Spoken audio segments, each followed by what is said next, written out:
할렐루야. 7월 31일 수요일 원포인트 큐티 가운데 오신 여러분들을 주님의 이름으로 사랑하고 축복합니다. 오늘 하나님께서 우리에게 주신 말씀은 사사기 3장 12절에서 23절까지의 말씀입니다.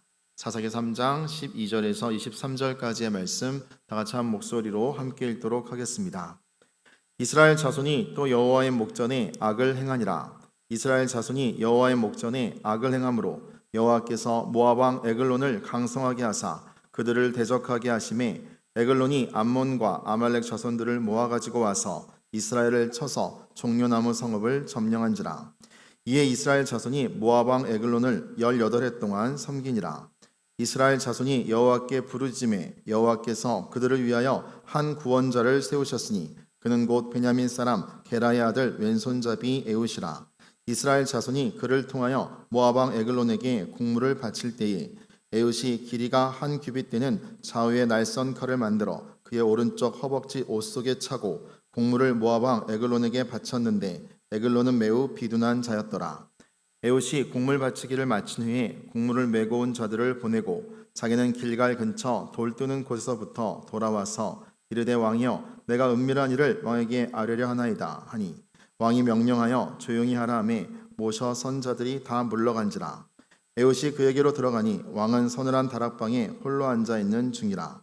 에웃이 이르되 내가 하나님의 명령을 받들어 왕에게 아를 일이 있나이다 하매 왕이 그의 좌석에서 일어나니 에웃이 왼손을 뻗쳐 그의 오른손 허벅지 위에서 칼을 빼어 왕의 몸을 찌르매 칼자루도 날을 따라 들어가서 그 끝이 등 뒤까지 나갔고 그가 칼을 그의 몸에서 빼내지 아니하였으므로 기름이 칼날에 엉겼더라. 에웃이 현관에 나와서 다락문들을 뒤에서 닫아 잠그니라. 아멘. 이 시간 연약한 자도 사용하시는 하나님이란 제목으로 담임 목사님께서 큐티 인도해 주시겠습니다. 할렐루야. 자, 오늘 7월 31일 이제 7월의 수요일 마지막 날인데 수요일 날은 또 수요 저녁 예배가 있고요. 목요일 날은 아름다운 기도의 하모니의 밤이 있습니다. 자, 여러분 하나님께 돌아오는 이 축제의 자리는 굉장히 일상적으로 보여도 일상적이지 않습니다. 우리의 결단이 필요하고 또 하나님의 기적 같은 간섭이 있는 축복의 시간들입니다. 소중히 여기며 하나님께 더 가까이 나오는 시간이 되시면 좋겠습니다. 사사기 3장 12절에서 23절 말씀 보시면은 이 사사기가 보여주는 이 7가지의 이 사이클, 이 백성들이 여호와를 떠나고 하나님이 징계하고 다시 부르짖고 다시 하나님이 사사를 세우고 다시 구원하고 다시 떠나고 하는 이 악순환의 사이클을 통하여 하나님은 인간은 누구이고 하나님은 누구신가를 보여줍니다. 인간은 죄를 범하는 존재요, 하나님은 구원하는 존재요. 하나님은 그의 백성에게 언약을 끝까지 지키시는 존재요, 인간은 그 하나님을 계속 믿지 못하는 존재요. 우리는 이런 가운데도 하나님은 그의 나라를 우리와 같은 자들을 통해서 이루어 가신다 하는 겁니다. 여기서 12명의 사사들이 등장합니다. 자, 여러분 오늘 등장하는 사람은 누굴까요?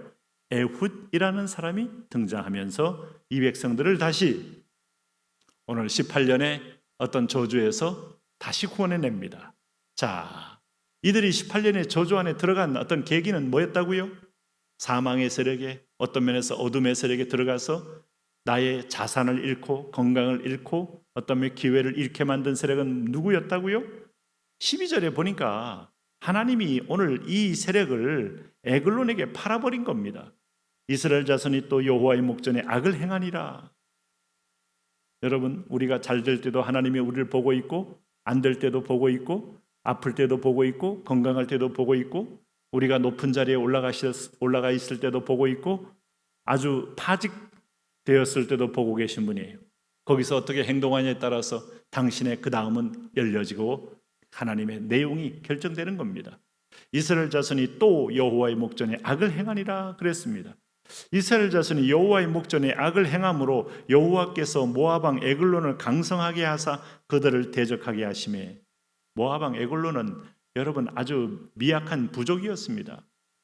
원래부터 이미 롯의 아들 롯의 그 며느리하고 이 통관을 통하여 나온 자녀들이기 때문에 하나님도 그들을 하나의 그 믿음의 혈통이긴 하지만은 그들도 굳이 원수로 삼지 말고 그들을 잘 대해줘라는 말까지 했습니다만은 이 모압 왕 에글론은 한 번도 하나님의 뜻대로 순종하지 않아요.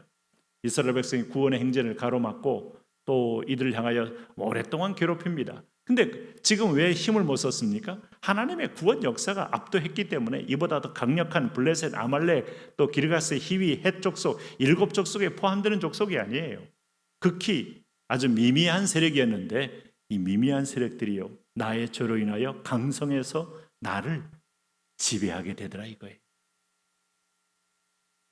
기도 안 했더니 자그마한 나의 분노가 어떤 때는 불을 지르게 되어서 했던 일을 도리어 망쳐버릴 때가 얼마나 있습니까? 이것도 여러분 오늘 내가 성령에 붙들리지 않고 있으면 작은 세력이 나에게 온몸에 불을 지르듯 마음까지 태워버릴 때도 있습니다.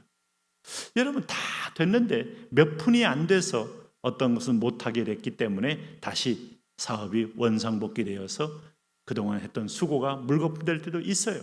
모압 무시하면 안 됩니다. 하나님이 에글론을 강성하게 하사 그들을 대적하게 하심에 에글론이 암몬과 아몰렉 자손들을 모아가지고 와서 이스라엘을 쳐서 종려나무 성읍을 점령한지라. 자, 종려나무 성, 에글론은 송아지란 뜻이고 종려나무 성은 여리고인데 풍요의 상징이고 또 가나안 땅을 들어가는 입구인데 풍요와 송아지 두 세력의 지배를 받았어요. 송아지에게 바치고 풍요를 꿈꿨더니 풍요는 날아가고 송아지가 나를 지배함으로 풍요는 빼앗아가더라 이거예요. 사탄은 빼앗아가는 존재고 하나님은 공급하는 분입니다. 속지 마십시오. 무당한테 돈을 여러분 복채를 아무리 쌓아주어도 여러분 마치 복이 되는 것을 얘기도 해주고 뭐가 터질 듯하게 인도할 것처럼 보여도 더 많은 걸 다 뺏어갑니다.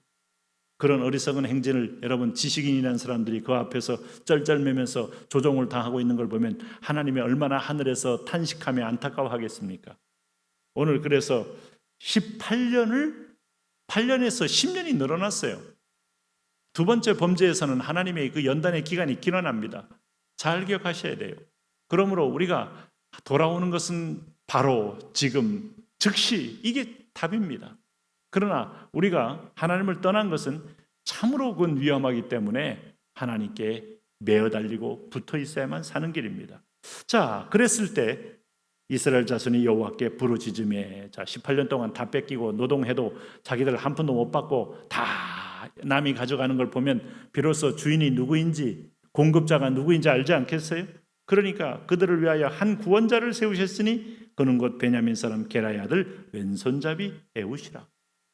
성경은 여러분 왼손잡이 에웃을 강조하는 이유는 오른손이 정상이라는 거예요. 오른손은 선이고 왼손은 악이요, 오른손은 법도요, 왼손은 왜곡된 길이요. 그걸 의미하고 상징할 때 오른손 왼손을 씁니다. 물론 지금 왼손을 쓰는 사람을 정죄하는 것은 결코 그런 의미는 아니죠. 상징적으로 왼손잡이는 비정상적인 약점을 가진 자라는 걸 부각하는 거예요. 우리 인생의 세상에서 기능적으로 약점이 있을 때가 많아요.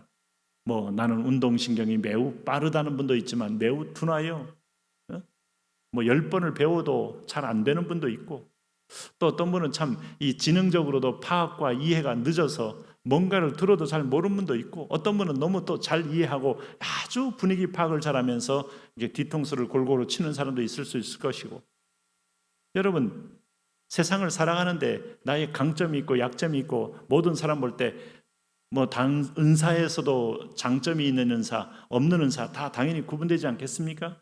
그런데 놀랍게도 하나님은 왼손잡이 에웃을 쓰셨다는 말은 오늘 하나님은 사람을 보고 쓰는 게 아니고 지금 너희의 구원 때문에, 간구함 때문에 나는 누구든지 들어서 쓸 수 있고 그리고 약점도 능히 강점이 될 수 있음을 보여주는 거예요. 오늘 이 시대의 사사시대인데 여러분 오늘 예루살렘 외곽에 살면서 농사만 짓던 사람이 마지막에 하나님의 쓰시는 통로로 쓸 수도 있습니다. 사회적인 지위나 아니면 학벌이나 아니면 가지고 있는 재산 이것조차가 나를 쓰는 동기가 되지 않아요. 믿음의 동기, 순종의 동기, 또 하나님께서 들어 쓰시기만 한다면 누구도 하나님 앞에 쓰임받는 그런 통로가 될 수 있어요. 보세요. 에글론이 누구냐? 17절에 비둔한 자라 그러잖아요.